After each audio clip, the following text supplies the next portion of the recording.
This is USPSA Practical Shooting, the fastest action shooting sport on the planet. Born from real-world practical marksmanship training, the run-and-gun format challenges mind, body, and equipment alike. The talent pool at the top of the sport includes such legendary names as Jerry Michalak, Rob Latham, Todd Jarrett, Doug Koenig, and USPSA President Michael Voigt. The competition at this level dictates that the shooters, as well as their equipment, be highly tuned and refined, with endless training and countless hours on the gunsmith's bench combined to shave tenths of seconds off stage times. Keep in mind that every shooter has to start somewhere, and the best place to start is at the local club level. There are USPSA shooting clubs in all 50 states, and all clubs are oriented to get the new shooters started on the right track. Also keep in mind that this sport is not just for the guys.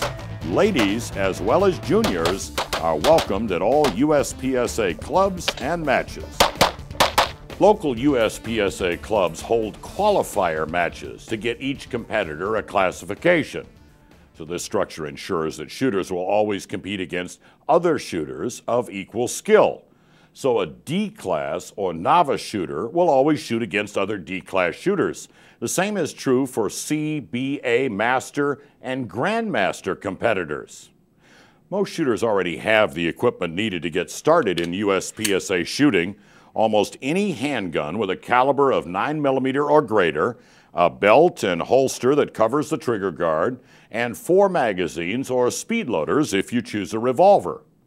The real message here is that depending on the division you choose, it is not necessary to spend thousands of dollars to participate in USPSA shooting. And no matter how new you are to shooting, there will be other shooters of your skill level to compete with. One of the perceptions that we had on USPSA shooting was we were the high-dollar, must-have $2,000, $3,000, $4,000 gun in order to operate.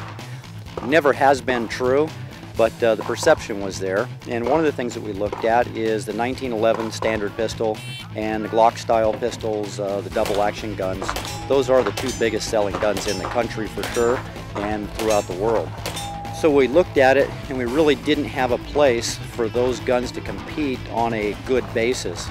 Most of these guns fall into the production gun division, but there are other divisions for the 1911 style guns with open sights, the limited and the limited 10. Our basic rules for the sport, the limited 10 is anything that's legal in limited is legal in limited 10 with the restriction on 10 rounds in the magazine.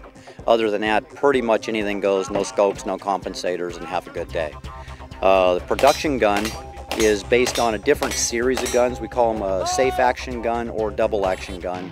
Glocks, SIGs, Springfield XDs. And then our other division is a revolver division, which has that big silly round thing in the middle of it, goes round and round. In the hands of world champion Jerry Michalak, the revolver definitely goes round and round, but is anything but silly. The revolver division is another avenue for new shooters to try USPSA shooting with hardware already in the collection. First of all, you have to focus on the sights, you have to have your basics, and it's a little bit more involved breaking down a course because we're the limited 6 division. We've got 6 rounds. We can't go 10 rounds and reload or 15, 20 rounds and reload. We've got to do 6, and course designers don't always set it up so that 6 is an easy number. Now, with all that said, a new shooter may want to take advantage of new technology, compensators, and red dot optics to gain an edge on the competition and the course of fire. Then the open division may be for you. For the open class, it's just about bring whatever you can to the line. If you can drag it up there, you're good to go. There are almost no rules in the open class other than caliber, which is .355 diameter, 9mm. That's the smallest diameter you can shoot for a bullet. And the magazines cannot be over 170 millimeters long. Other than that, that's about it. All right, now you have the open gun, but what about your tactical shotgun and your AR-based rifle. Well, the USPSA is dedicated to the idea that if you own it, you should shoot it. So this would be 3-gun.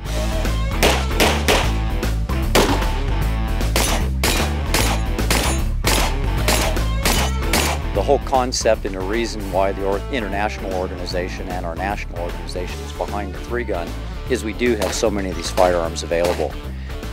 For the most part, shotguns are used for sporting plays, trap and skeet, and this gives them another avenue to go out and use the guns on. We've got a lot of people shoot birds in the air. That's all fun, but that's normally a 2-shot game.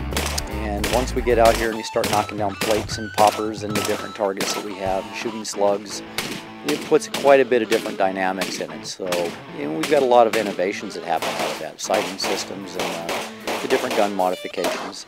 But it really is a sport for everybody to come out. A lot of the local clubs are holding either additional events with their pistol matches or separate events for long gun for this. So it's quite neat. Neat indeed.